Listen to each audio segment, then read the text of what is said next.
here at Saul's Automotive, and today we're going to talk about timing chains. Now, this is an internal engine component that most people will never think about in terms of their vehicle because you're never going to see it, you'll probably never hear it, and if you do, it's probably too late to actually save it from serious damage. One thing you always hear mechanics talk about is getting your oil changes done appropriately and at the right frequency. A lot of newer modern vehicles will tell you can stretch that limit a little further. They recommend 3, 5, 7, or even 10,000 miles between oil changes. The reality is, using the proper grade of oil and doing your oil changes at the right intervals is extremely important for the longevity of your car. While going a few hundred miles over might not seem like a big deal at the moment because there's no immediate empirical data that you are seeing of an issue, further damage can occur inside the engine, and we're going to give you a quick look about how that happens, why, and how we can prevent it. Today we have a 2007 Mazda CX-7 in service. The engine in this vehicle is used in many Ford and Mazda vehicles, whether it be a Taurus, a Fusion, a CX-7, a CX-9, Mazda 3, Mazda 6, and several others. So this may apply to multiple different vehicles across. The engine in this vehicle is a 4-cylinder, 2.3-liter turbocharged engine.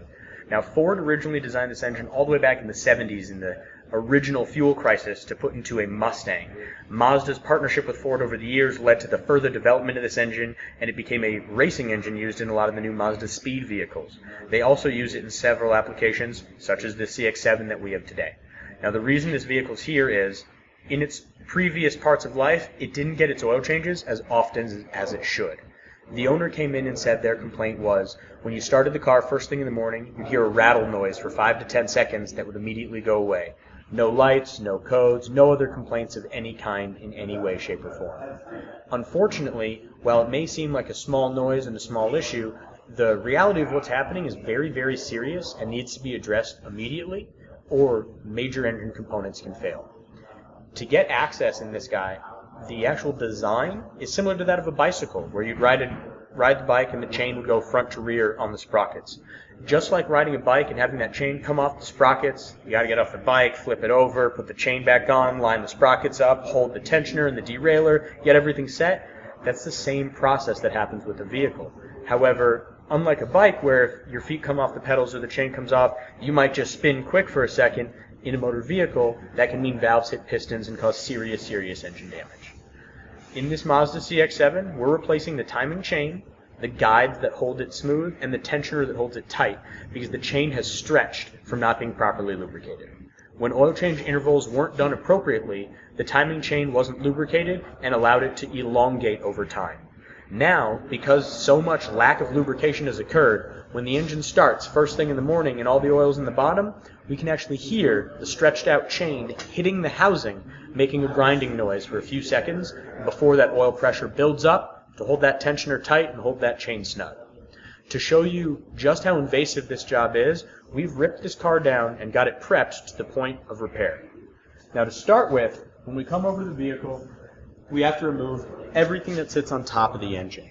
Now, we've got this guy bare, and we can see our camshaft sitting up top, and we're just using a couple of crescent wrenches just for added security, in addition to a factory holding tool to make sure nothing spins while we're shooting our video here today.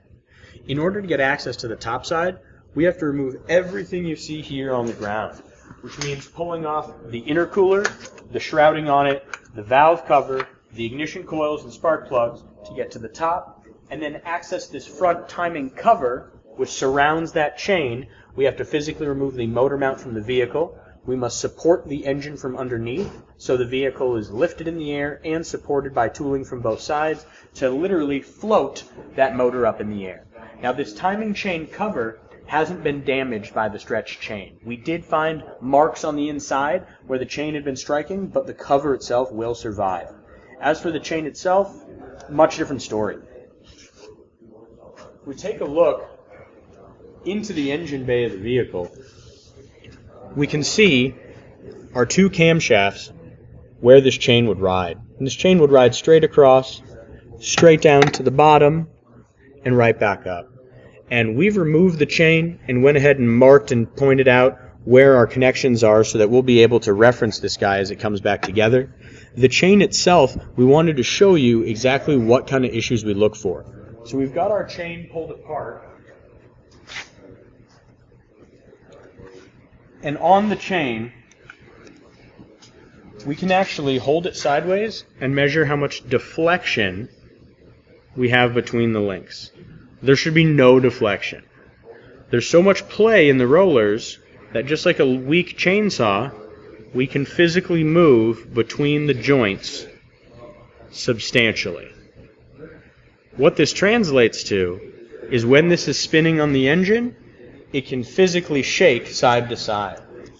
We use guides along the length of the chain to hold it in place, and a hydraulic tensioner that applies pressure to it in order to keep that tight. Now this little guy is the core of why you need to do your oil changes. When you don't do oil changes properly, or at regular intervals, a bunch of carbon can build up inside the end of this tensioner. And this tensioner, with its phallic design to push on the end of the chain to hold it tight, will slowly lose pressure. When it does, when you first start your vehicle in the morning, this tensioner is retracted, allowing this chain to have slack and therefore make noise. It's only once the engine's running and properly lubricated that there's enough oil pressure to keep this guy tensioned and tight. While this might not seem like a major issue, if this chain comes off and comes apart, valves can strike pistons and do serious engine damage. When a vehicle hasn't had those proper intervals and we have to invasively remove and replace the timing chain set, is almost a $2,000 repair in most modern vehicles, even on a 4-cylinder engine, because of the exemplary labor involved and the cost of the parts. The timing chain component kit from Mazda is almost $700, and the labor into it's between 7 and 10 hours depending on the application. So to help better prevent your vehicle from seeing these types of failures, please come and see us for your regular oil changes. You can give us a call here in Denver at 303-919-7769 7 days a week, and we would be happy to take care of your regular maintenance oil changes so that you don't have to see us for these major repairs. If it's a little late and you're hearing a little noise at startup in your car, give us a call and let's see if we can help save that guy. Thanks for watching. Talk to you soon.